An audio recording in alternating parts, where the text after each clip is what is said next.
Imagina poder hacer el trabajo de todo un día en menos de una hora. En el mundo de las altas finanzas, donde cada segundo cuenta, esto no es ciencia ficción, es matemática de vanguardia. Muy buenas y bienvenidas.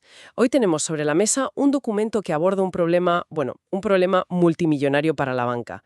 Una regulación llamada FRTB que les obliga a realizar una cantidad de cálculos tan demencial cada día que la mayoría de bancos pues ni se lo plantean. Es un muro computacional, literalmente. Exacto.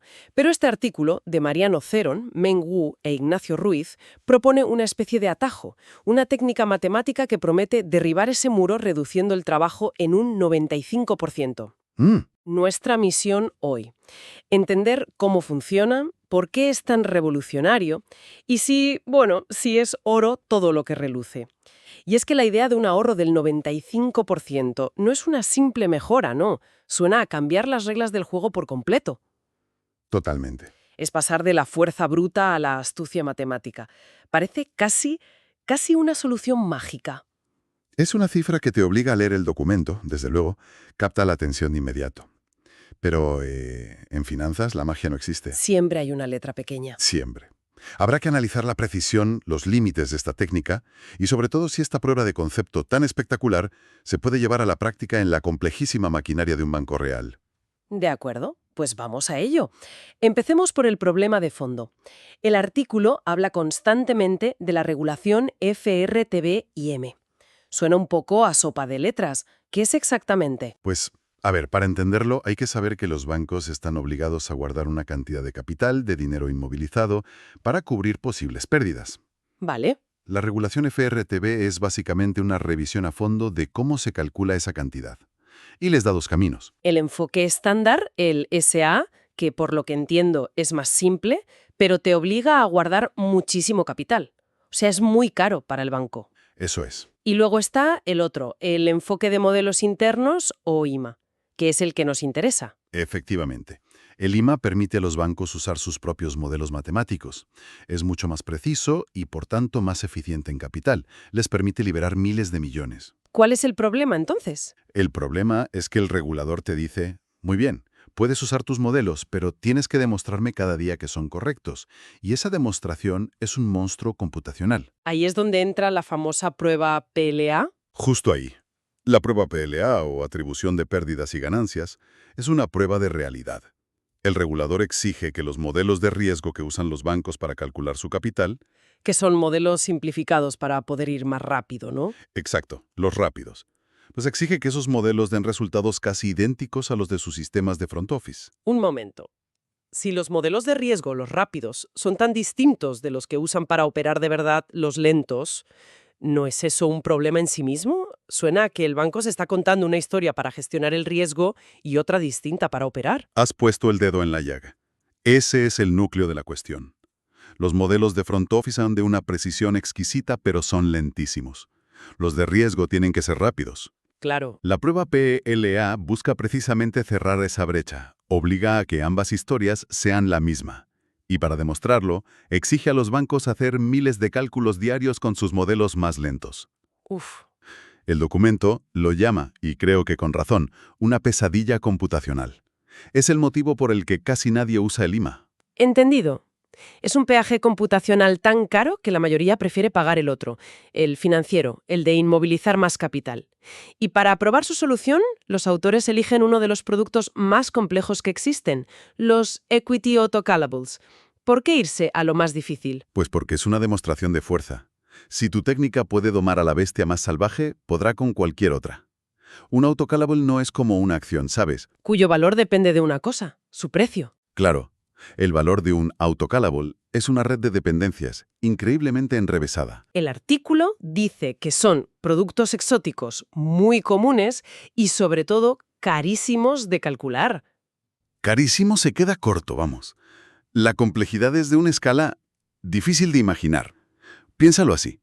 Imagina que para saber el precio de un coche, necesitaras el precio de cada uno de los 800 tornillos que lo componen. ¿Ya? Y cómo cada uno podría cambiar de precio dependiendo de la temperatura en 10 ciudades distintas a la vez. Esa es la escala. ¿Una analogía brutal? ¿Y cuáles son esos tornillos en un autocolable? Pues mira, el documento lo detalla. Primero, puede depender de hasta 10 acciones distintas a la vez. 10. 10. Y cada una de esas 10 acciones tiene su propia superficie de volatilidad, que es un mapa complejo con, en este estudio, 72 puntos. Madre mía. A eso súmale hasta 3 curvas de tipos de interés distintas, cada una con 32 puntos. Si sumas todo, el precio de un solo producto puede depender de hasta 826 factores de riesgo individuales. Es una locura. Ahora entiendo lo de las simulaciones de Monte Carlo. Y la regulación te pide hacer eso entre 1000 y 2000 veces. Al día. Para toda la cartera. Te aseguro que cualquiera que haya trabajado en un banco un fin de semana, viendo cómo las máquinas echaban humo para terminar una simulación, escucharía la promesa de un 95% de ahorro y pensaría que es brujería. Y aquí llega esa brujería, con el nombre de película de ciencia ficción, Técnica del deslizador ortogonal de Chebyshev. La idea, en esencia, es crear un doble matemático, ¿no? Un proxy ultra rápido. Exacto. Es como si en lugar de cocinar una paella desde cero cada vez, dedicas un día a preparar un sofrito y un caldo de una calidad excepcional. Y luego hacer la paella te lleva minutos. Pues eso. La técnica consiste en construir ese sofrito matemático de altísima calidad. Y para construirlo, en lugar de las 1500 valoraciones lentas, solo necesitan unas 80, un 95% menos. Vale, vamos a desgranarlo. Habla de un proceso en 2 pasos. El primero es reducir el ruido. Lo llaman análisis de componentes principales, o PCA. La lógica es aplastante. De esos 800 factores, muchos se mueven a la vez. Si los tipos de interés a un año suben, es casi seguro que los de 2 años también lo hagan. Están correlacionados. Justo. El PCA es un método estadístico que identifica esos movimientos maestros que de verdad explican casi todo el cambio en el precio. Es como intentar entender el océano. En lugar de seguir cada hora, te centras en las grandes corrientes submarinas que las mueven. Es una buena forma de verlo, sí, pero con un matiz importante. Las corrientes en finanzas pueden cambiar de dirección de forma brutal. La clave es que el modelo sea robusto. Y el PCA reduce la dimensión muchísimo, por lo que veo. De forma drástica. Para cientos de puntos de volatilidad se quedan con solo 3 componentes principales. Para las curvas de tipos, con 6. Pero espera, si esta técnica de PCA es tan buena para simplificar, ¿por qué no la aplican a todo? Me llamó la atención que para el precio de las acciones en sí, los spot underlyings, el artículo dice que no reducen la dimensión. ¿Por qué? Es un punto fundamental. Y demuestra que no es una caja negra que aplicas y ya está.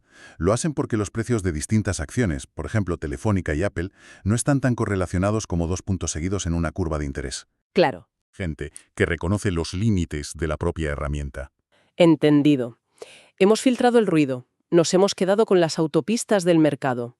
Y ahora, ¿cómo se construye ese famoso deslizador? Ese es el segundo paso, y el corazón de la técnica. Una vez tienes ese conjunto manejable de superfactores, entre 10 y 19, construyes el mapa. Y la clave está en el nombre. Chebyshev. Los polinomios de Chebyshev. Exacto. Son una herramienta matemática famosa por ser increíblemente eficiente para aproximar funciones complejas. Es como poder dibujar una caricatura perfecta de una persona con solo 3 o 4 trazos clave. Y esos trazos clave son las 80 valoraciones reales que mencionábamos antes. Precisamente. Usas esas 80 valoraciones del modelo lento para calibrar el mapa de Chebyshev. Una vez hecho, obtener el precio para cualquier otro punto del mapa es casi instantáneo. La teoría es elegante, desde luego. Pero vamos a la pregunta del millón. ¿Funciona? ¿Pasa la temida prueba PLA? El documento incluye unos gráficos que, parecen muy contundentes. Sí, los resultados son la parte más potente del artículo. En las 3 figuras que muestran, el gráfico de la izquierda, Brute Force versus Chebyshev, compara los resultados del método lento con los del método rápido. Y lo que se ve es una línea recta casi perfecta de puntos azules. O sea, los resultados de ambos métodos son prácticamente idénticos. La correlación es visualmente perfecta. Para cada escenario, la ganancia o pérdida que calcula el deslizador es la misma que la del sistema de front office. Y el gráfico de la derecha lo confirma con las métricas del regulador. Tiene 2 zonas verdes, que son las de aprobado, y los puntos rojos, que son los resultados, están cómodamente dentro. Entonces, para quien no viva de esto, Una correlación de Spearman cercana a 1 es que son gemelos, y un valor KS bajo significa que no se contradicen. Básicamente, el regulador no podría distinguirlos. Has dado en el clavo. Esa es la conclusión. Y lo más impresionante es que lo consiguen en todos los escenarios. Para el producto más complejo, para la cartera entera e incluso en escenarios de estrés de mercado. Que es donde estos modelos suelen fallar. Justo. Parece un éxito rotundo. Entonces, ¿dónde está la letra pequeña de la que hablabas al principio? ¿Es la solución definitiva? Aquí es donde hay que ser analítico. Los propios autores admiten, con honestidad, que esta evidencia tan detallada es para un solo tipo de producto. Los equity autocallables. Exacto. Afirman que la técnica funciona en otros, y es plausible, pero las pruebas exhaustivas que presentan se limitan a este caso. Es una prueba de concepto potentísima, sin duda, pero no podemos decir que mañana se aplica a todo un banco. Es el primer paso, no el final del camino. De acuerdo. Es una validación muy fuerte en el campo de batalla más difícil. Aún así, las implicaciones son enormes. Un ahorro del 95% ya es un cambio de paradigma, pero es que los autores sugieren que se puede ir incluso más lejos. Sí, y abren una puerta muy interesante pero también muy delicada.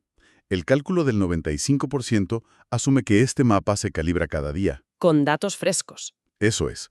Pero plantean, ¿y si lo calibramos solo una vez a la semana? El ahorro se dispararía por encima del 99% y permitiría hacer cosas que hoy son ciencia ficción, como análisis what if en tiempo real. Claro, preguntarle al sistema, ¿qué pasa con mi riesgo si el mercado cae un 5% ahora mismo? Y tener la respuesta en segundos. Increíble. Pero eso plantea el clásico equilibrio entre eficiencia y seguridad. Calibrar a diario es seguro. Si lo haces semanalmente, te arriesgas a que tu mapa se quede obsoleto. Si el mercado cambia bruscamente un martes, el mapa que creaste el sábado podría llevarte a un precipicio. Los autores proponen una solución para eso, ¿no? Mencionan añadir un deslizador extra que tenga en cuenta el paso del tiempo. Correcto. Esa es una de las vías de investigación futura que proponen. La otra es explorar técnicas de inteligencia artificial aún más modernas, como los Variational Autoencoders, para la primera parte. La de reducir el ruido. Sí. Lo que este documento demuestra, y lo hace de forma brillante, no es que tengamos la solución final, sino que el problema tiene solución, y que el camino es la inteligencia matemática, no la fuerza bruta. Muy bien. Creo que el análisis ha sido muy completo. Repasemos los puntos clave. La regulación FRTB-IMA impone un reto computacional gigantesco a los bancos. Sí. Con la prueba PLTA, como una barrera casi infranqueable, Y productos muy complejos como los autocallables son el ejemplo perfecto de este reto por su enorme número de factores de riesgo. y la necesidad de cálculos lentos y repetitivos, claro. Y la técnica del deslizador ortogonal de Chebyshev propone una solución de 2 pasos. Primero, PCA para reducir el ruido y luego construir esa aproximación ultra rápida que reduce el trabajo en un 95%. Y el punto clave es que lo consigue manteniendo la precisión que exige el regulador. Supera la prueba PLA con holgura. Esto podría hacer que el modelo IMA, que es mucho más eficiente, sea por fin viable para muchísimas entidades. Lo que hemos analizado hoy es cómo la matemática avanzada resuelve un problema muy específico de regulación en finanzas. Pero si elevamos la mirada, esto apunta a una tendencia mucho más amplia. La capacidad de crear gemelos digitales o proxies ultrarrápidos de sistemas que son muy complejos y lentos. Si se puede hacer para un producto financiero exótico, ¿dónde más se podría aplicar esta misma idea? En la predicción meteorológica, en la optimización de la logística de una gran empresa, o incluso en el diseño de fármacos. Ya no se trata solo de tener más ordenadores. Exacto. El desafío ya no es solo tener más potencia de cálculo, sino desarrollar la inteligencia para no necesitar usarla toda. Una reflexión final muy potente. El futuro no es solo fuerza bruta, sino inteligencia computacional. Con esto cerramos nuestro análisis de hoy. Muchas gracias por acompañarnos.